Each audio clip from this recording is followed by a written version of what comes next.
Buenas tardes. Me da mucho gusto estar de nueva cuenta con ustedes. Ahora en la materia de seminario de Derecho Procesal Civil y Penal.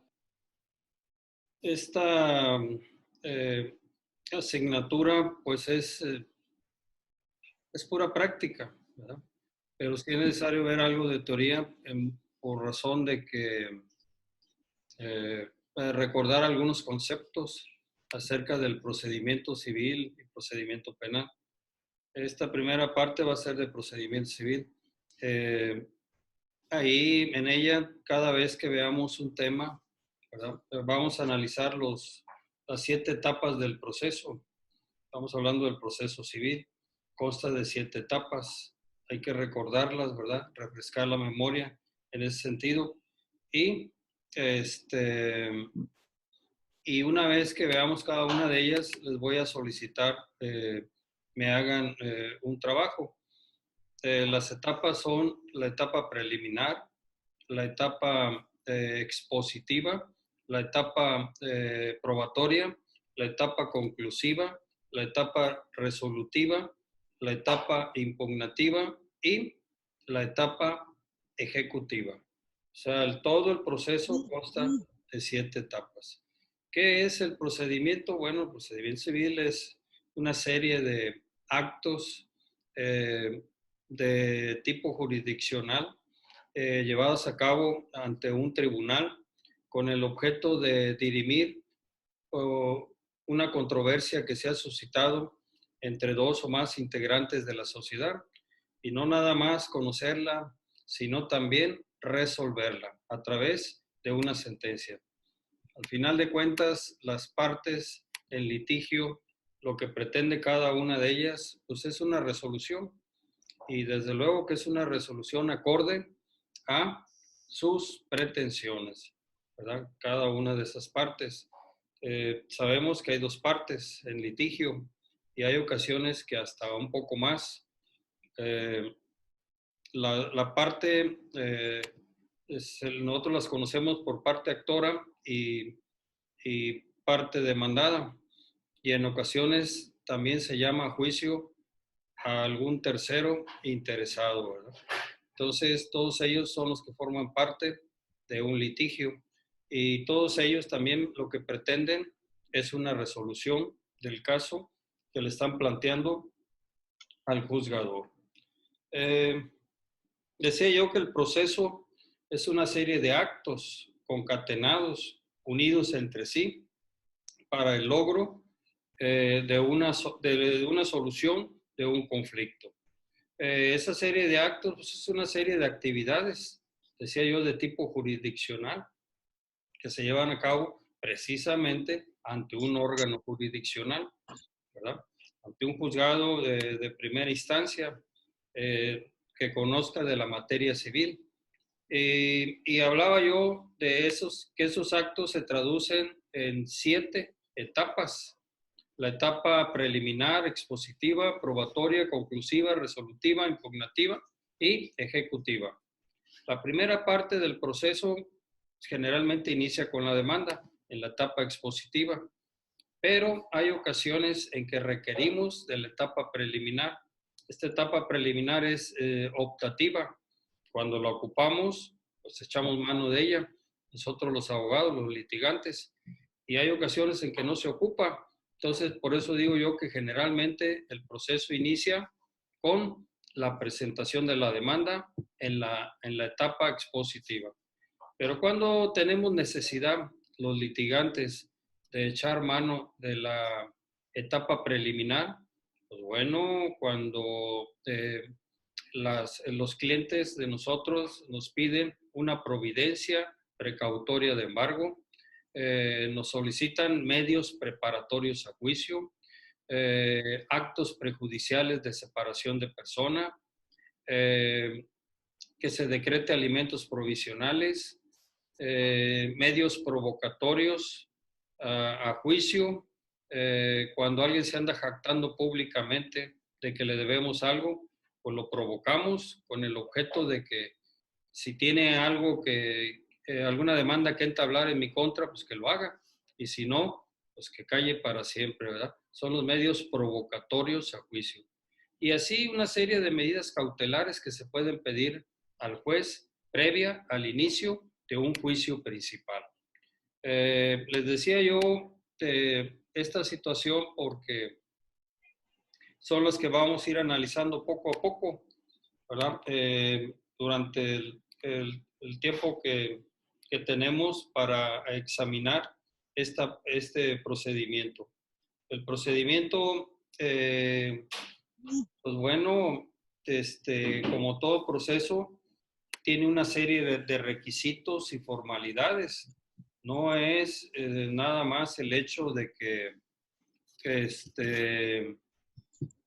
de de ir al juzgado y presentar una demanda nada más como se nos ocurra, no.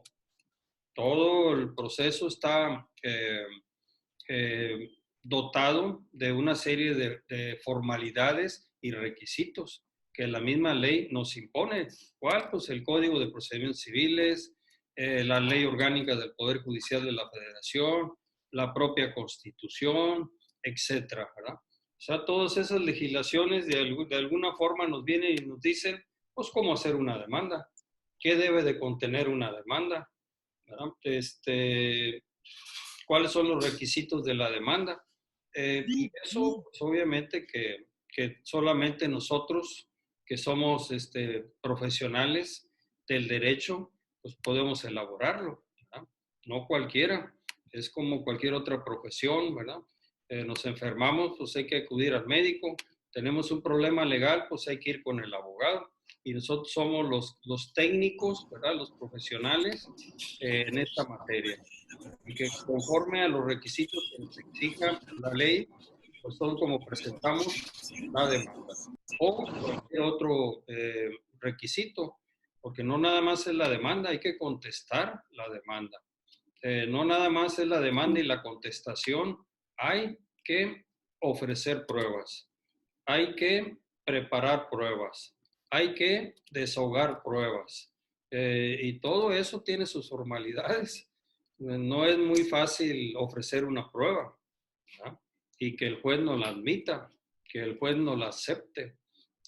Para que pueda suceder eso, es necesario que cumplamos con una serie de formalidades, requisitos, y deben ser ofrecidas en los tiempos que prevé nuestra legislación y el propio juzgador. Entonces, pues todo eso hay que verlo aquí. Por eso les decía yo que cada vez que terminemos una de las etapas, les voy a pedir que me hagan un trabajo, ¿verdad? Terminamos la etapa preliminar, pues bueno, les puedo encargar que me hagan unos medios preparatorios a juicio, que me hagan una solicitud de un acto prejudicial de separación de persona, que me hagan una solicitud de alimentos provisionales, etcétera, ¿verdad? Y luego pasamos a la etapa de la demanda, pues obviamente que hay que hacer demandas, que eso es lo que más nos pudiera interesar en este momento, ¿verdad? ¿Cómo hacer una demanda? ¿Cuál es el contenido de una demanda? ¿Cuáles son las formalidades o los requisitos que nos exige la ley para hacer una demanda? Y luego las actitudes que adopta el juez frente a la demanda, ¿sí? La puede admitir, la puede prevenir y la puede desechar. Vamos a ver en clase cuándo la admite, cuándo la previene o la manda a aclarar y cuándo de plano la desecha. Y ya admitida la demanda, lo que ordena es el emplazamiento. Vamos a ver qué es el emplazamiento, para qué sirve el emplazamiento y cuáles son los requisitos que debe de contener el emplazamiento. Hecho lo anterior, pues vamos a ver después cuáles son las actitudes que puede adoptar el demandado frente a la demanda. Puede adoptar una serie de actitudes, entre ellas el acudir a juicio y contestar la demanda o no contestarla. Y si opta por contestar la demanda, pues debe de referirse a cada uno de los hechos de la demanda del actor. Tiene que decir si los confiesa o los niega, ¿verdad? Si los reconoce o no los reconoce. no dejar de contestar ningún hecho de la demanda, porque hay una sanción procesal. Dice la ley que si el demandado se abstiene de referirse a cada uno de los hechos de la demanda, se le tendrá por contestado en sentido afirmativo. Entonces, sí hay una consecuencia legal ahí. Entonces, sí es necesario cada vez que nosotros contestemos una demanda, referirnos a cada uno de los hechos de la demanda y decir si son ciertos o no, si así sucedieron o no. Y en su caso, suscitar explícita controversia, ¿verdad? También lo pueden hacer. Otra actitud, pues, es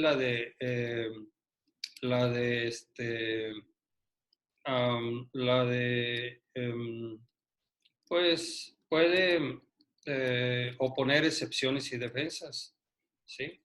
Todo es posible, ¿verdad? ¿Qué es una excepción? Vamos a ver que hay dilatorias y hay excepciones perentorias.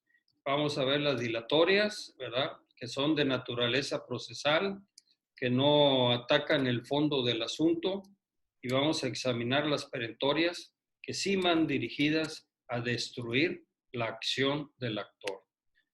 Cada una de ellas verlas para efecto de que ustedes, al contestar la demanda, cuando me hagan el escrito contestatorio de la demanda, pues puedan oponer excepciones. También otra actitud que puede adoptar el demandado frente a la demanda, pues es allanarse. Simplemente decir, estoy de acuerdo con todo y cada uno de los hechos de la demanda y el derecho del actor. No tengo objeción alguna que hacer. Es más, te pido, juez, que omitas el periodo probatorio y te vayas directamente a dictar la resolución que proceda acorde a derecho. Entonces, aquí en muchos casos, ¿verdad?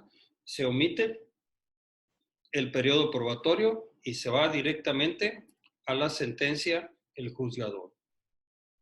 Ese es el allanamiento, pero también el demandado puede adoptar la actitud de reconvenir o contrademandar. Entonces vamos a ver a qué se refiere la reconvención, que es una institución jurídica que se da y que la única oportunidad que tiene el demandado de promoverla es inmediatamente después que contesta la demanda, ¿sí? Primero tiene que contestar la demanda y ahí mismo, ¿verdad? No hay necesidad de que lo haga por separado, puede reconvenir y contrademandar. Entonces vamos a ver qué es la reconvención o contrademanda que puede formular el demandado en contra del actor. ¿En qué caso se convierte el demandado en actor y el actor en demandado? ¿Sí? Les puedo poner un ejemplo. El actor me demanda a mí en un juicio reivindicatorio que le restituya y le entregue la propiedad de un bien inmueble. ¿Sí? Dice que es de él. Y yo al contestarle le digo, pues sí, efectivamente es tuyo, ¿verdad? Tú tienes el título de propiedad, pero yo ya generé derechos de posesión. Yo tengo la posesión del inmueble que es de tu propiedad de manera pacífica, continua y pública, a título de propietario y por más de 5 años de buena fe o 10 años en su caso de mala fe. Y por tanto ya prescribió a mi favor. Ya adquirí la propiedad por el transcurso del tiempo, por cumplir con los requisitos que me exige la ley para prescribir. Y por tanto te contrademando o te reconvengo la prescripción positiva adquisitiva, ¿verdad? O prescripción adquisitiva puede ser positiva o negativa, dependiendo si se trata de buena o de mala fe. Entonces, ese sería un ejemplo de cuando en ocasiones se puede reconvenir. Tú me demandas el divorcio, bueno, pues yo te reconvengo alimentos. Y así sucesivamente, por poner otro ejemplo. Eso también lo vamos a ver aquí. Y luego inmediatamente les voy a encargar una contestación. Posteriormente vamos a ver las pruebas, ¿verdad? ¿Qué es la prueba? para qué sirve la prueba, cuáles son los diversos medios de prueba que nuestra legislación procesal civil le concede a las partes en litigio, cuáles son las pruebas contra la moral, cuáles son las pruebas contra el derecho, que no son las únicas que no son admisibles, ¿verdad? En materia civil.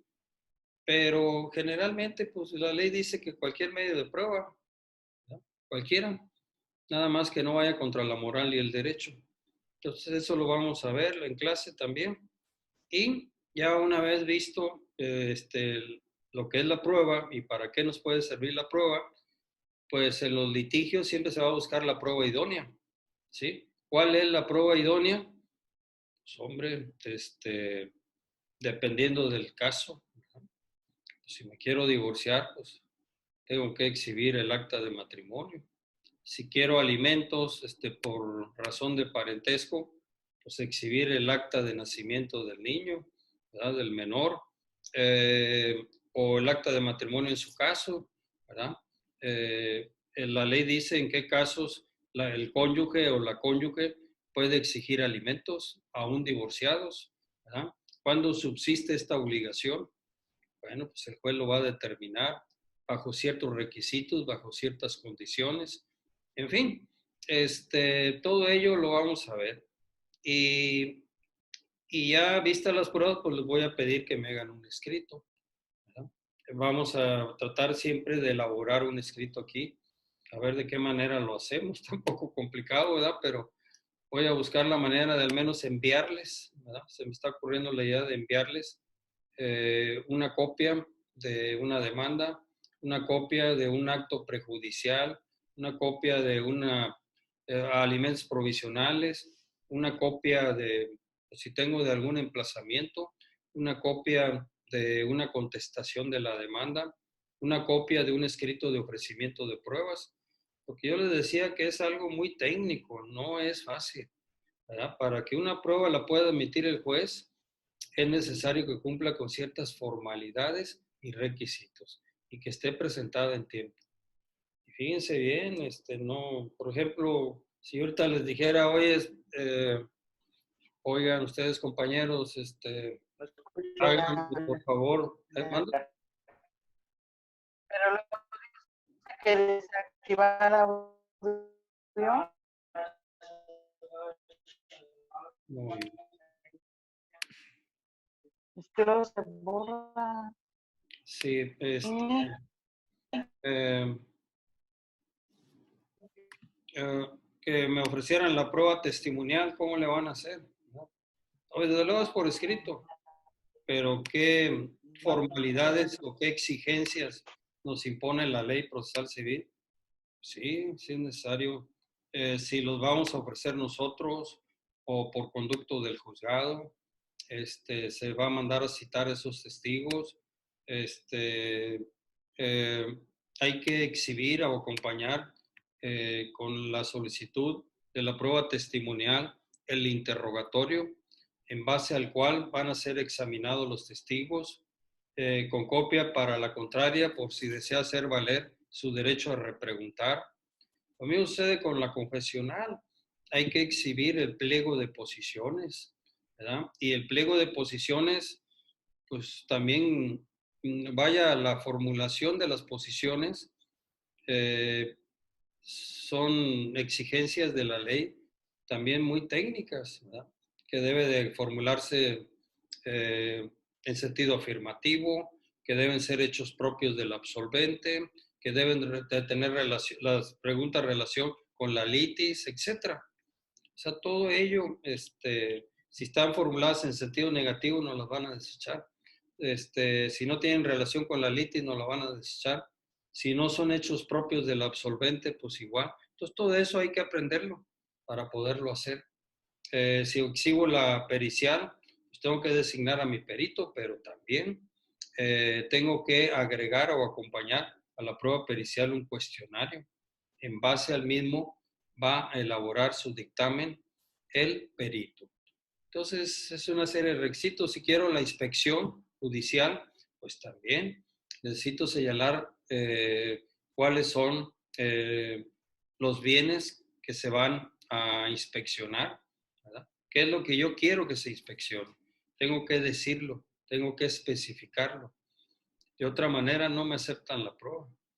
Entonces, les pongo algunos ejemplos nada más. No quiere decir que sean los únicos. Y al final tenemos que decir el objeto de probar. ¿Qué es lo que pretendo probar con el ofrecimiento de tal o cual prueba? ¿Verdad? ¿Qué pretendo probar con la prueba testimonial? ¿Qué pretendo probar con la prueba confesional? ¿Qué pretendo probar con la prueba de inspección o la prueba pericial? Tengo que decirlo. Si no, dice la ley que no será admitida por el juez. Entonces, para que vean que no es fácil, pero tampoco es algo imposible, ¿verdad? Si las cosas fueran fáciles, pues cualquiera las haría.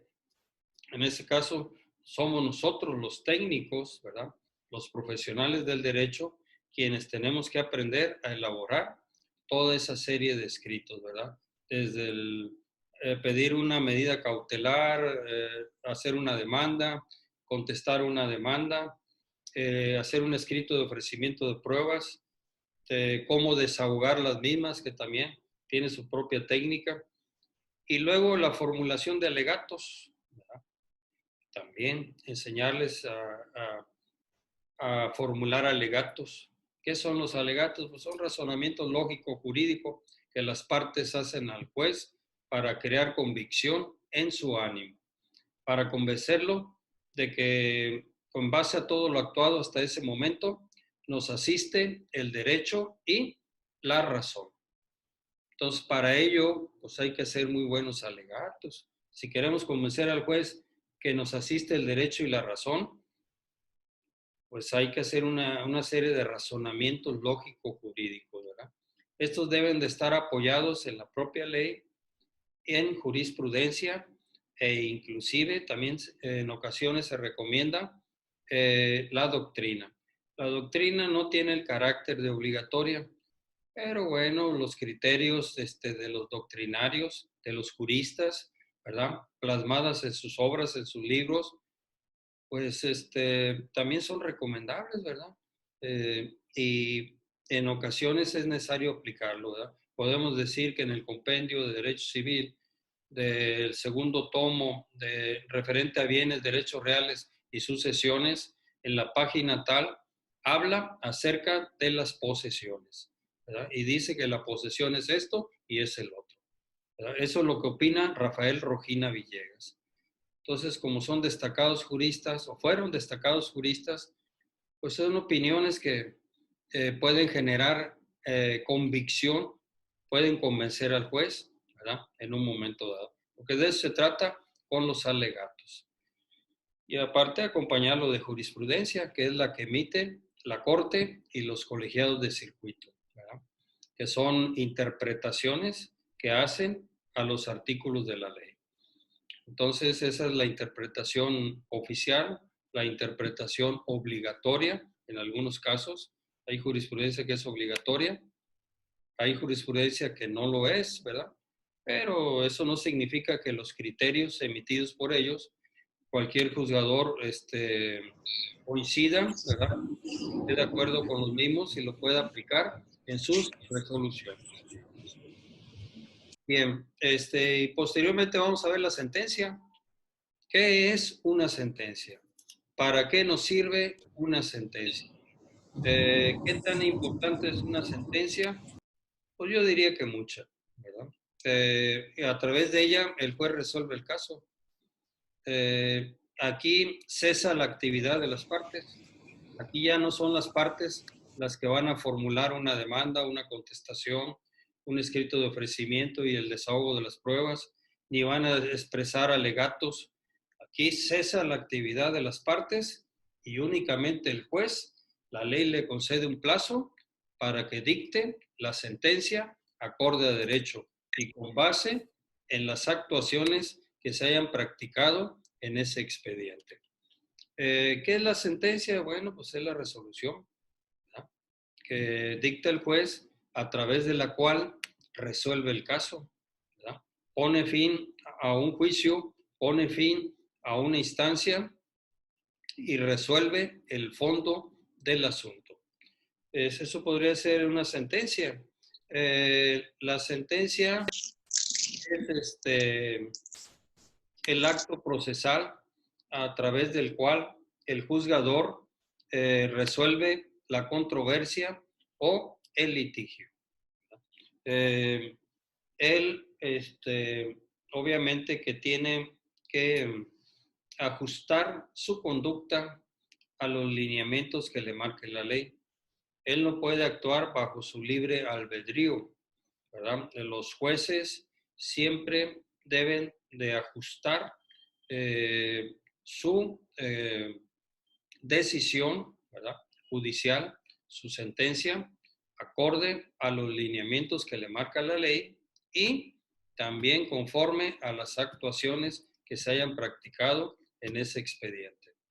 O sea, las pruebas, desde la demanda, la contestación, las pruebas, los alegatos, son formalidades esenciales del procedimiento que debe tomar en cuenta el juez al momento de dictar su sentencia. Él tiene forzosamente que decidir el caso acorde a derecho, ¿verdad? Y no bajo su libre albedrío. Aquí no vayan a creer que porque él es el juez, él es el que puede en un momento dado por resolver como le pegue la gana, no. ¿Verdad? A pesar de ser juez, su conducta debe ajustarse a los lineamientos que le marca la ley. Y bueno, pues para eso dice que las sentencias deben de ser ser congruentes, deben de ser exhaustivas, ¿verdad? ¿Qué es la congruencia? Pues entre lo que se pide y lo que se resuelve. Por eso la importancia de que ustedes desde el momento en que presentan una demanda en la parte de las prestaciones deben de hacerla con mucha claridad, con mucha precisión, ¿verdad? Las precisiones, ¿qué es lo que pretende el actor, el demandante del demandado? Decirlo ahí en ese capítulo de tal manera que el juez cuando resuelve precisamente dice, bueno, la congruencia consiste en que lo que le piden las partes es lo que debe resolver el juez, ¿verdad? Lo que le soliciten. Y esa solicitud pues tiene que ser con mucha claridad y con mucha precisión. Los hechos de la demanda o cuando uno contesta la demanda, cuando pones excepciones, todo eso lo tiene que analizar en la sentencia el juez, ¿sí? Entonces consta de un rubro, la sentencia, de capítulo de resultandos, vamos a ver qué son los resultandos, capítulo de considerandos y puntos resolutivos. Entonces, en la parte considerativa de la sentencia, que es la más importante, pues ahí el juez examina la competencia, si es competente o no para conocer del caso, ya por último, porque lo puede hacer desde que acepta la demanda, ¿verdad? O cuando contestan la demanda pueden promover un incidente de incompetencia y ahí lo puede resolver. Pero hay ocasiones en que, bueno, la acepta porque considera que él es el competente. La parte demandada no dice nada, se va, pero él en la sentencia vuelve a examinar si es competente o no para conocer de ese caso. También la vía, si es la vía elegida por el actor la correcta, la vía ordinaria, la vía sumaria, la vía hipotecaria, la vía plenaria de posesión, la vía de jurisdicción voluntaria, la vía oral, etcétera, ¿sí? El procedimiento civil es muy extenso, tiene muchas vías para hacer los trámites en esas vías de cualquier conflicto, de cualquier controversia o de cualquier petición, que muchas veces no hay litigio, ¿verdad? En la vía de jurisdicción voluntaria, la naturaleza de la jurisdicción voluntaria es que ahí no se suscita conflicto, ¿verdad? Sin suscitar controversia alguna, se pueden hacer peticiones al juez que nos reconozca un derecho, etc. En fin, ¿verdad? Es muy extenso las vías, pero tiene que ser la correcta. y ahí el juez decide en la parte considerativa de la sentencia. También examina la acción del actor, examina las excepciones y defensas opuestas por el demandado, examina y valora las pruebas. Las pruebas tienen un valor de acuerdo a la ley, ¿verdad? El juez dice si le da valor, le concede valor probatorio o le resta valor o de plano no le da ningún valor a la prueba, ¿verdad? Esa es pues una facultad, ¿verdad?, que tiene el juez de valorar las pruebas, pero tiene que hacerla de forma correcta, ¿verdad?, como lo marca la ley. Lo vamos a ver más adelante. Y, y al final resuelve, ¿verdad? En base a lo actuado, él ya decide si procede la acción del actor, ¿verdad?, lo dice en la sentencia. Se declara procedente el juicio ordinario civil reivindicatorio promovido por el actor fulano de tal en contra del demandado mangano de tal. ¿Sí? O sea, sí lo puede hacer. Y luego ya dice, ¿verdad?, cuáles son los derechos y obligaciones que le imponen a las partes, ¿verdad? Reconoce el derecho de propiedad que tiene el actor y al mismo tiempo condena al demandado a la restitución y entrega del bien inmueble reclamado en esa vía reivindicatoria, ¿sí? Seguramente lo va a condenar al pago de los gastos y costas, y si se comprobaron algunos daños y perjuicios, pues también hace lo propio. O si no se comprueba, pues lo declara improcedente. El hecho de que una de las prestaciones o varias procedan no significa que sean todas. Hay veces el juez de 4 prestaciones pasa a 3 y desecha una en la sentencia, ¿sí? Entonces, esto es posible. Y ya dictada la sentencia, pues obviamente que ya nos vamos a ir a la siguiente etapa del proceso, que es la etapa impugnativa. Generalmente el que pierde el caso, generalmente el que pierde un caso, pues se inconforma, ¿sí? Y hay ocasiones que aunque no lo crean, hasta el que gana se inconforma, ¿verdad? O sea, de repente dice uno, bueno, pues este cuate ganó y este perdió, pues el perdidoso, pues hay lógica para decir, bueno, pues perdió, está molesto, está enojado, se va a inconformar con la sentencia, la va a impugnar, ¿verdad?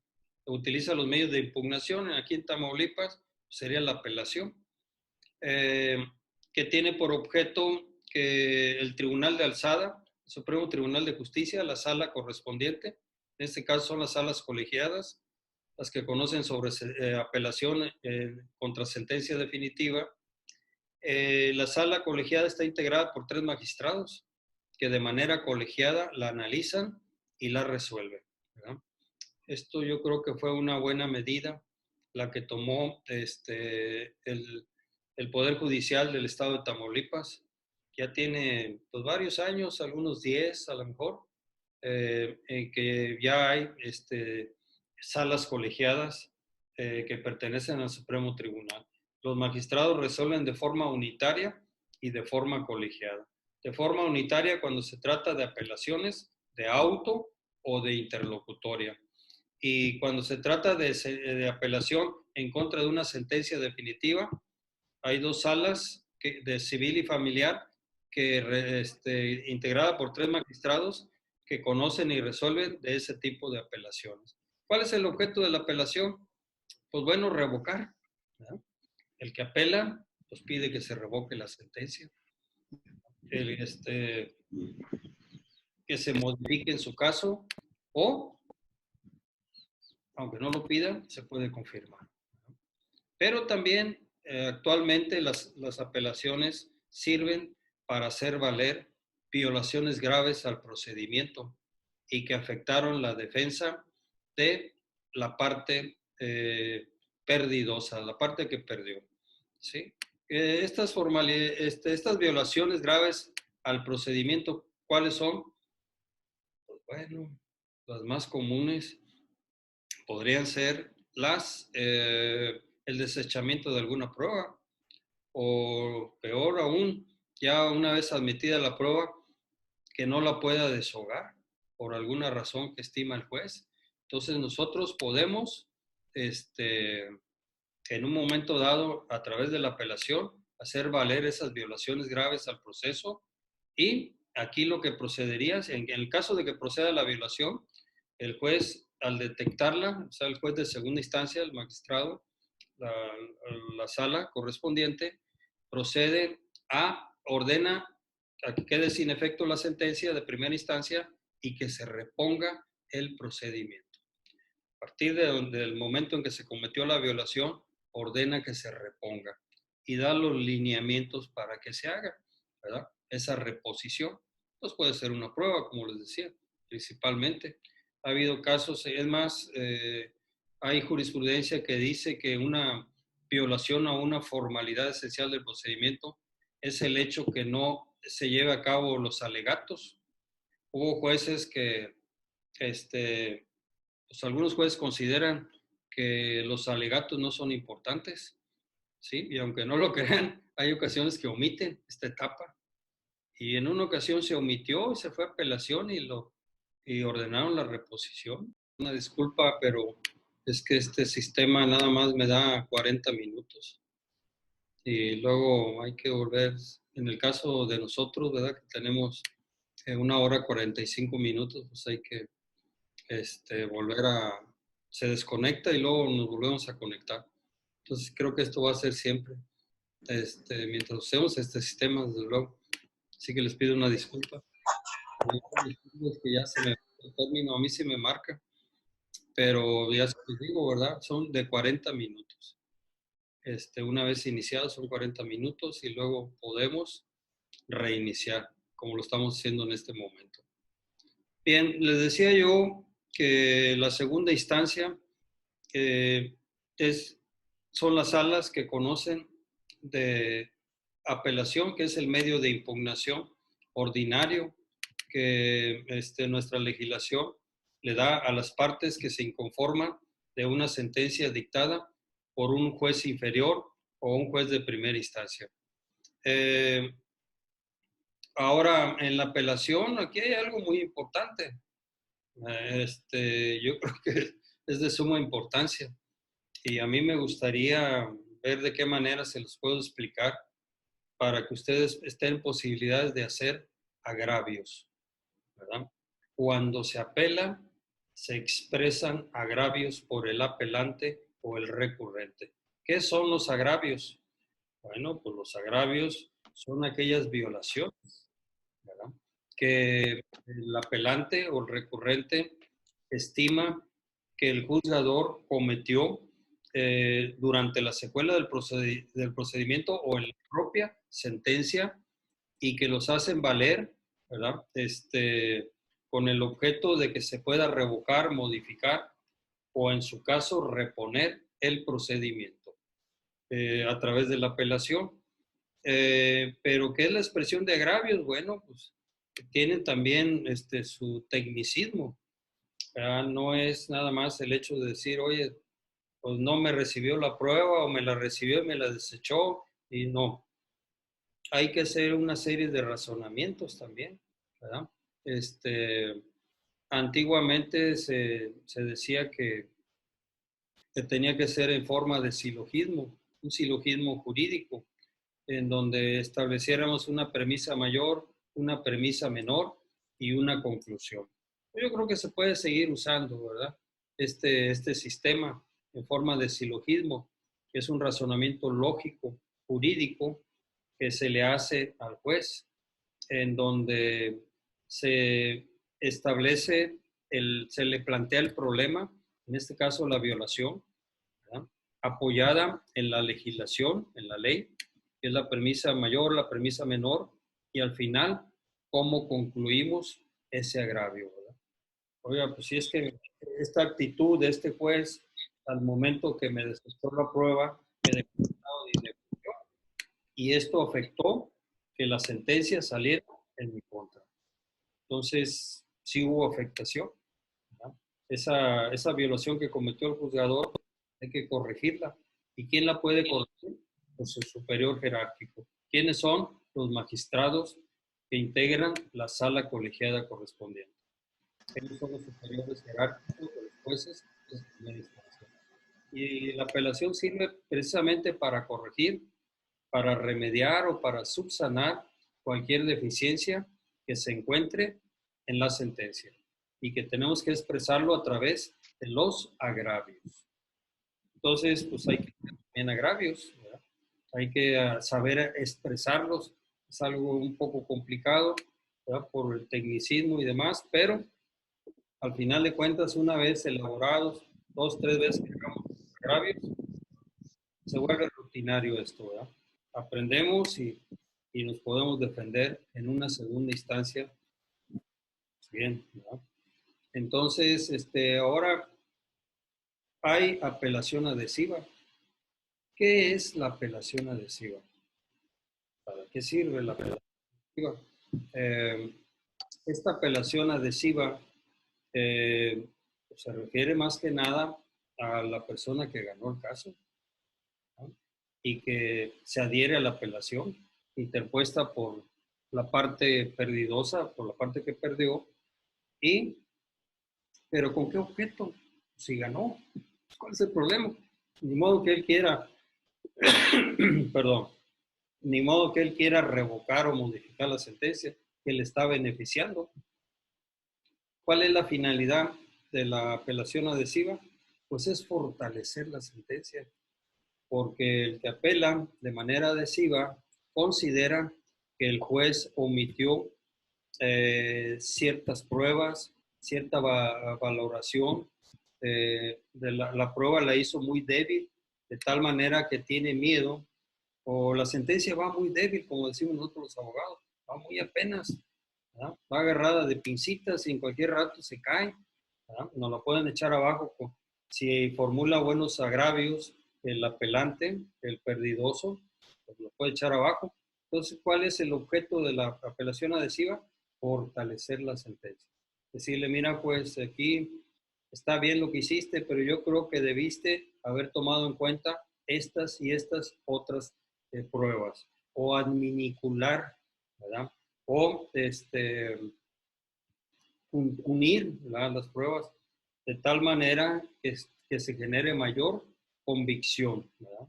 Que convenza, porque la sentencia tiene que convencer. Entonces, cuando va muy apenas, que dices tú, caray, yo creo que ni el juez se convenció de la sentencia que dictó.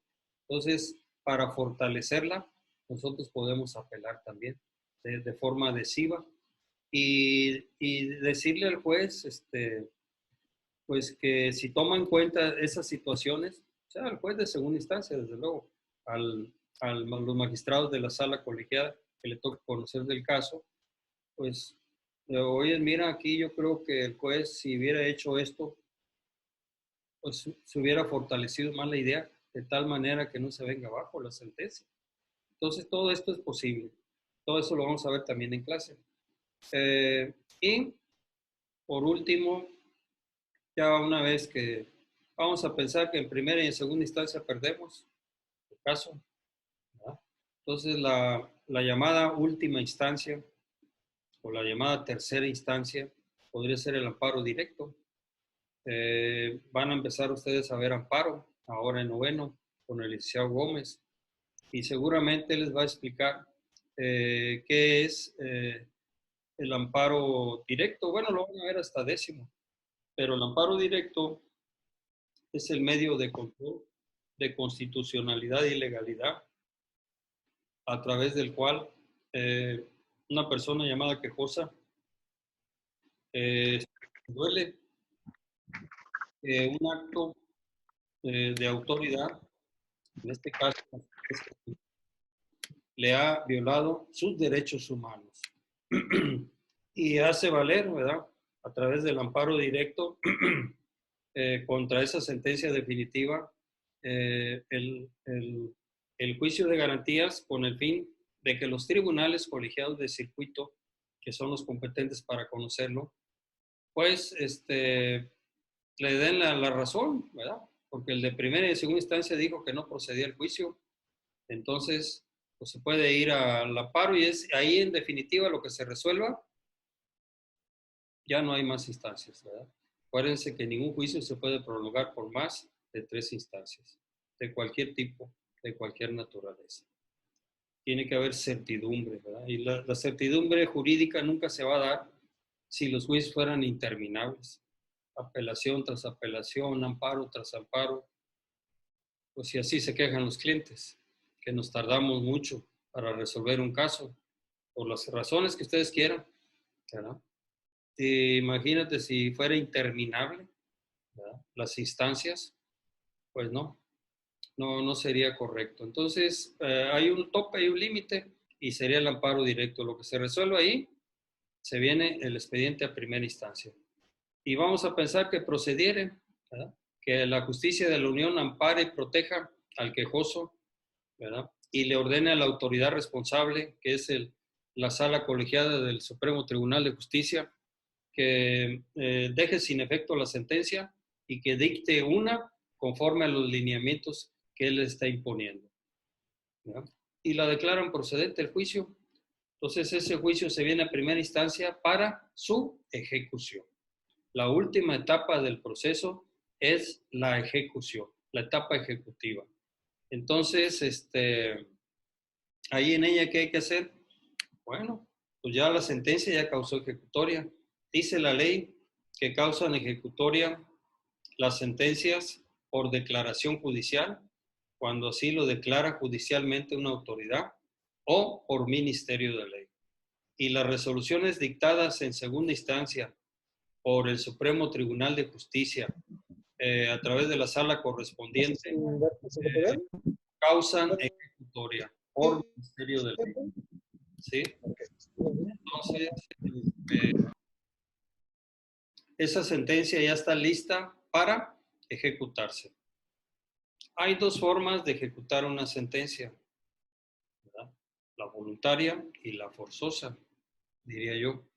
La voluntaria, ¿cuál es? Bueno, pues se requiere a la persona para que en un plazo que ordena la sentencia generalmente, y si no la que señala el juez, debe de cumplir con la sentencia el perdidoso, ¿sí? Se le da un plazo de 5 días, 10 días, 15 días, no sé, dependiendo del caso. Casi siempre lo dice la sentencia. Se condena a fulano de tal a la restitución y entrega del bien inmueble. Para tal efecto se le da 5 días para que la cumpla, una vez que cause firmeza esta resolución. Entonces las sentencias ya de segunda instancia causan firmeza, entonces hay que requerir su cumplimiento voluntario.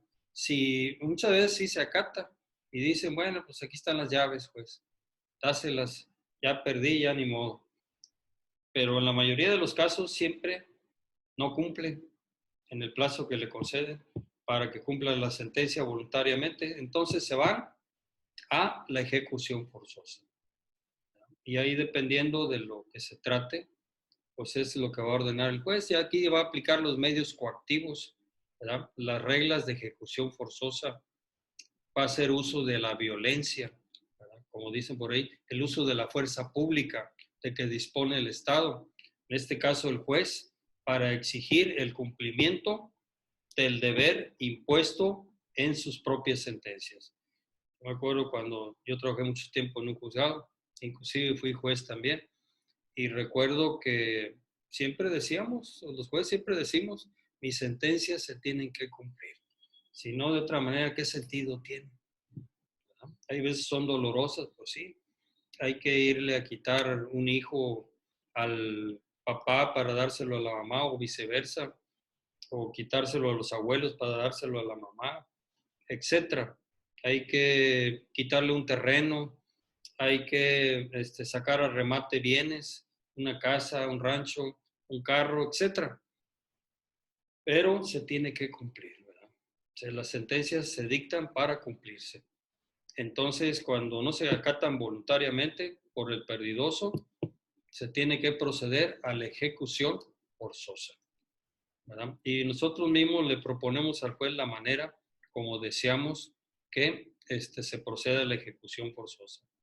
Ahí ya es el uso de la fuerza pública. Generalmente, pues digo, cuando vamos a desalojar a alguien, necesitamos ir con la fuerza pública, con la policía, ¿verdad?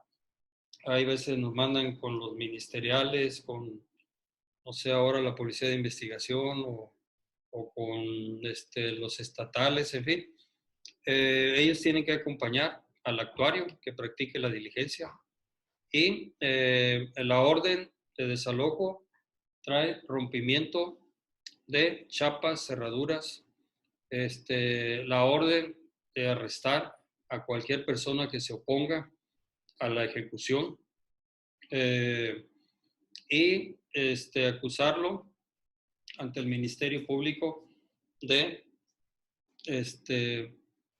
pues de desacato un mandato judicial o en su caso de resistencia a particulares, ¿verdad? Dependiendo.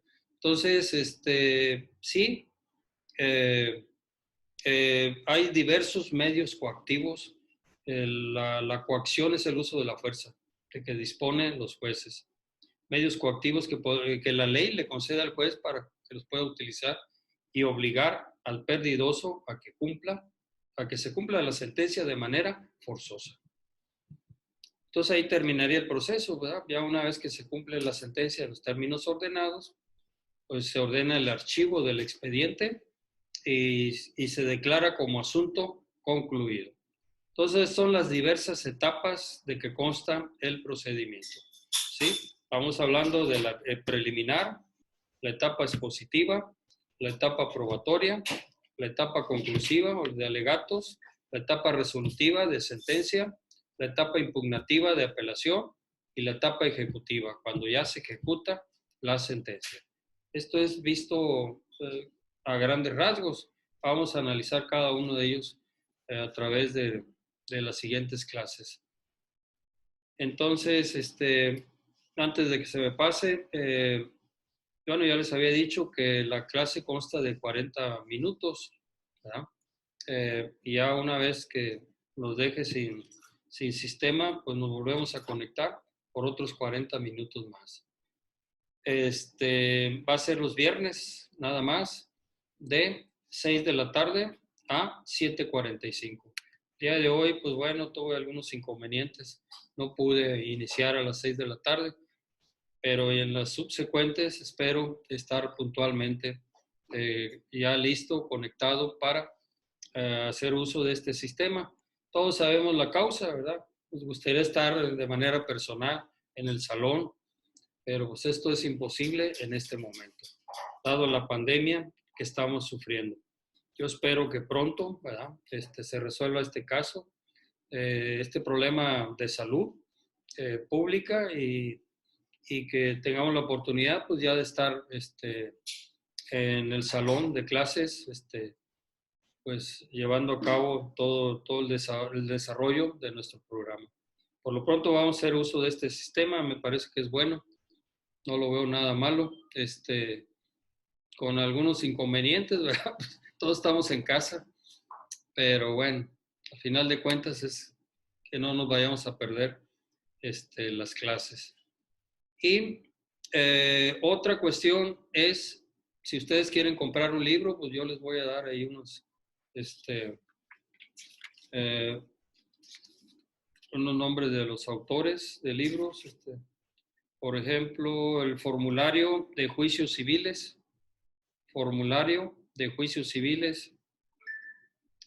de Eduardo Pallares, formulario de juicios civiles de Eduardo Pallares. Hay otro, creo que se llama Práctica Forense Civil, de Carlos Arellano García.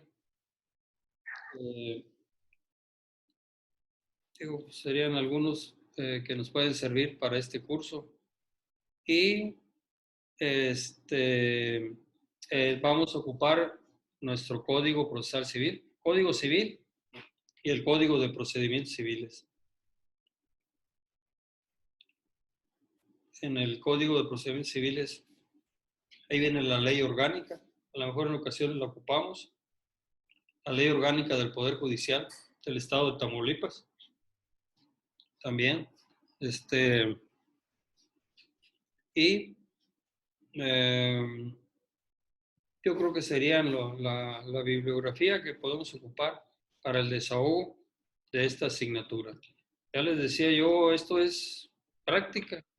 A mí me interesa que ustedes aprendan a hacer un escrito, que aprendan a elaborar una providencia de alimentos, que aprendan a elaborar unos medios preparatorios a juicio, que aprendan a elaborar una demanda sumaria civil, ordinaria civil, hipotecaria, una denuncia sucesoria de un intestado o de un juicio sucesorio testamentario, una jurisdicción voluntaria, ¿verdad? De apoyo del linde, de posesión, etc. O sea, hay mucho que ver, hay mucho elaborar contestaciones a la demanda. ¿Por qué no hacer un acta de emplazamiento también? A lo mejor algunos de ustedes tienen la suerte de trabajar en algún juzgado, a lo mejor ya lo están haciendo o estarán practicando. Entonces, pues nos puede servir todo. Lo mismo hacer una sentencia, hacer un escrito de ofrecimiento de pruebas, hacer alegatos, ¿por qué no hacer una apelación donde expresamos agravios? ¿Sí? Ya el amparo lo van a ver con el licenciado Gómez. Van a ver la primera parte ahora en este cuatrimestre y la segunda de amparos, donde van a ver amparo directo, va a ser en la siguiente. En esta van a ver el aspecto general y el amparo indirecto. Entonces, pero nosotros en cuanto al procedimiento, pues tratar de ver lo más que se pueda. Pues hay muchas cosas que ver. Podemos promover un incidente de incompetencia, podemos promover un incidente de falta de personalidad en el actor, podemos promover un incidente de acumulación de autos, podemos promover un incidente de nulidad de actuaciones. O sea, también hacer incidentes es algo muy común, ¿verdad? Dentro de los procedimientos. Podemos hacer muchas cosas, pero sobre todo eso es lo que me interesa. O algo que ustedes quieran en especial, que me digan, oye, pues a mí me gustaría aprender a hacer, o lo hacemos. ¿Verdad? Esa es la idea, de que aprendamos a desarrollar escritos, ¿verdad? Todos, se dice, ¿verdad? Que todos tenemos nuestro propio estilo de redacción, de acuerdo a nuestra preparación, de acuerdo a nuestras capacidades, de acuerdo a nuestro conocimiento, pues así hablamos, ¿verdad? Y así como hablamos, pues también escribimos. Entonces, es necesario que ustedes se vayan soltando, ¿verdad? Que vayan ya, es momento de que vayan aprendiendo a elaborar escritos, ¿verdad? Si ya lo saben hacer, qué bueno, me da mucho gusto. Pero para los que no, sí les va a servir para todos los actos de su vida, a donde vayan. ¿Verdad? Tienen que elaborar un escrito. ¿Y cómo aprender a redactarlo? Pues sí, esa es la clave. Los escritos pues, tienen su fundamento. El fundamento, ¿dónde lo encontramos? Hay fundamento legal y hay fundamento constitucional. El fundamento legal, pues lo podríamos encontrar en el artículo 22 del Código de Procedimientos Civiles, ¿verdad? En donde dice que los escritos han de formularse por escrito, deben de hacerse a máquina, a doble espacio, respetando los márgenes de cada lado de la hoja, de ambas caras, que permita su postura y su lectura. Estas son disposiciones que vienen en el Código de Procedimientos Civiles. Nos dice la forma de hacer un escrito, incluyendo obviamente la demanda o cualquier tipo de solicitud o cualquier tipo de escrito. Dice que debe ser por escrito, Esto significa que no lo podemos hacer verbalmente, debe ser por escrito, debe ser a máquina. Pues yo creo que esta disposición está desde la época en que se usaban las máquinas mecánicas, pero no debe de entenderse que forzosamente en la actualidad se haga con una máquina mecánica los escritos con los cuales comparecemos ante la autoridad, ¿no?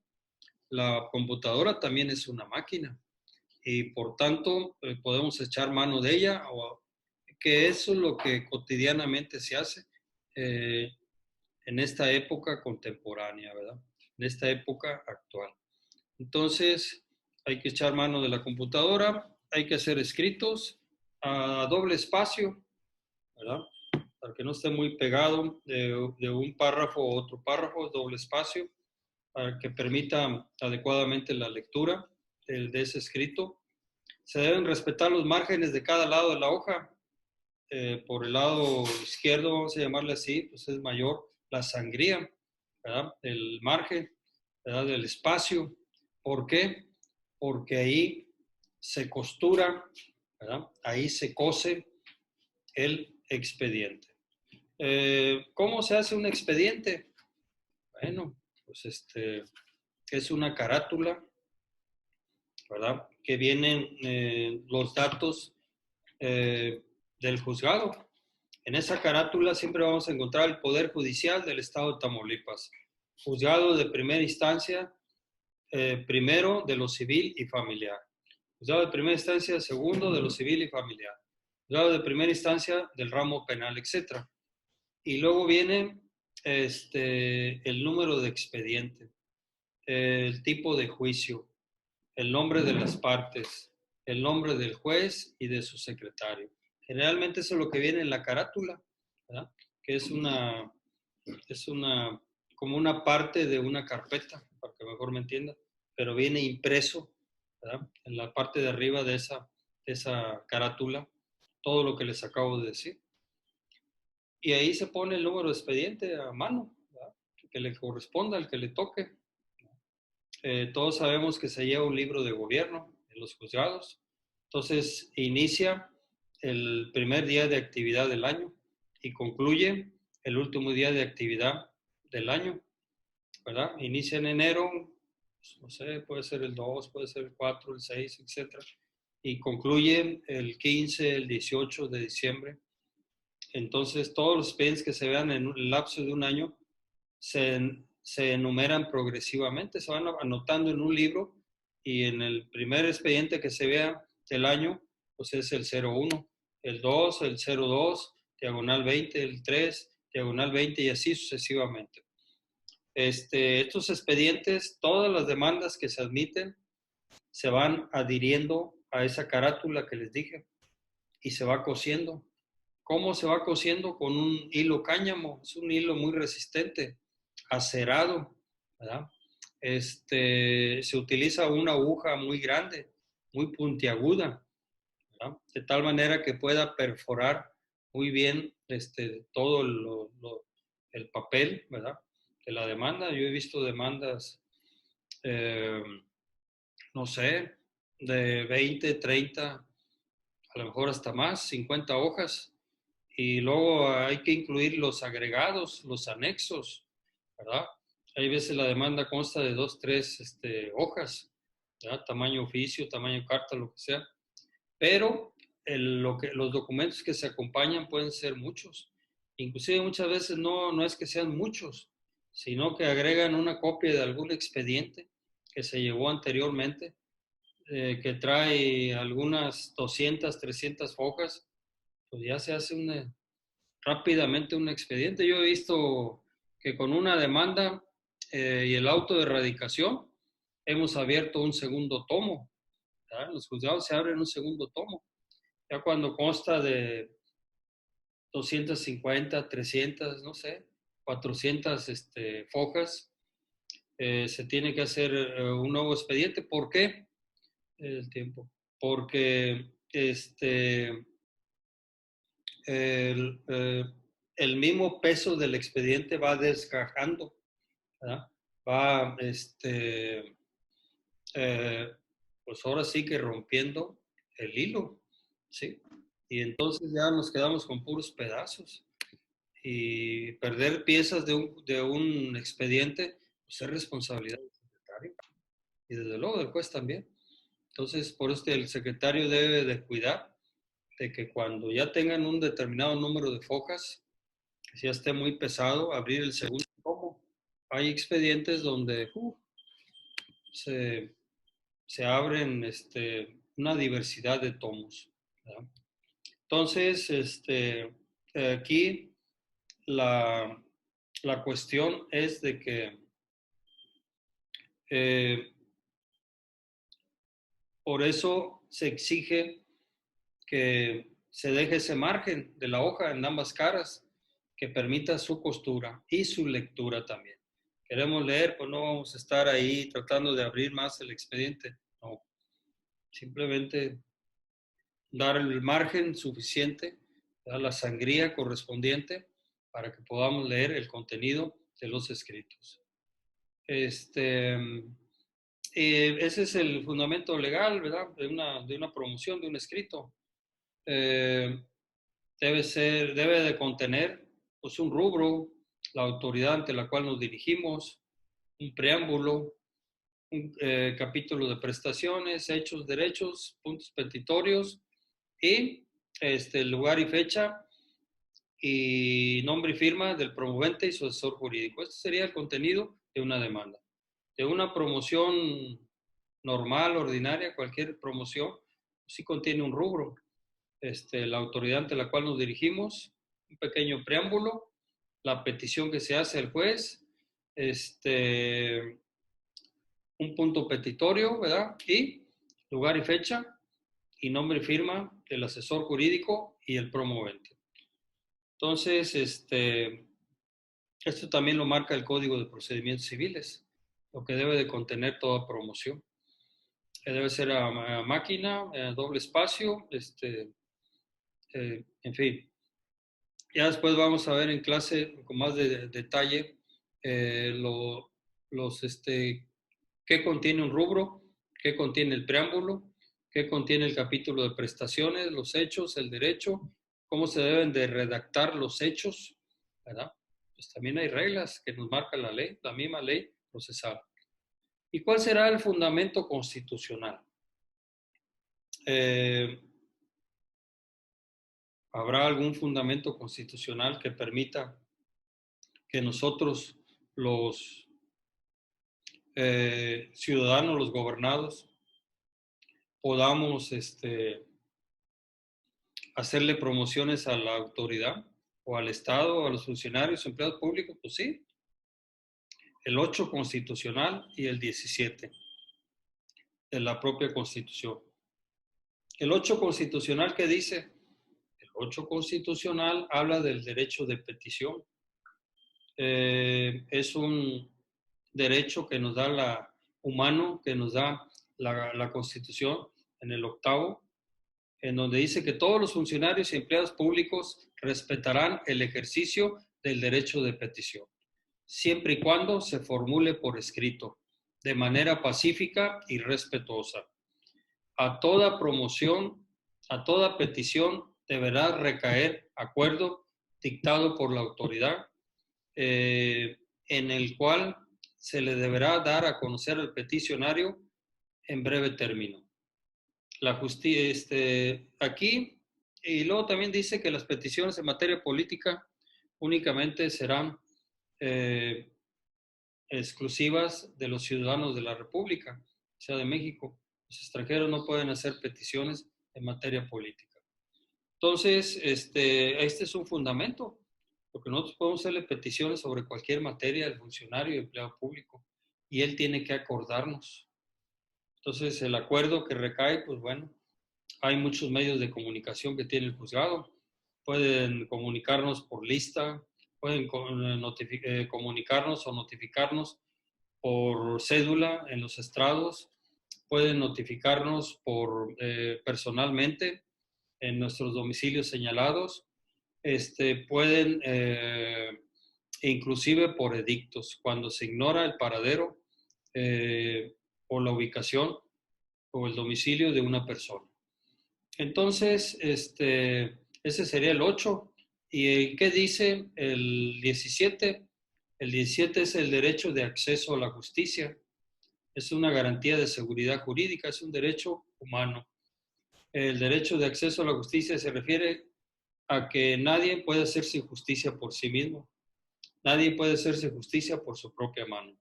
Para ello estarán expeditos los tribunales para administrar justicia en los plazos y términos que las leyes establezcan.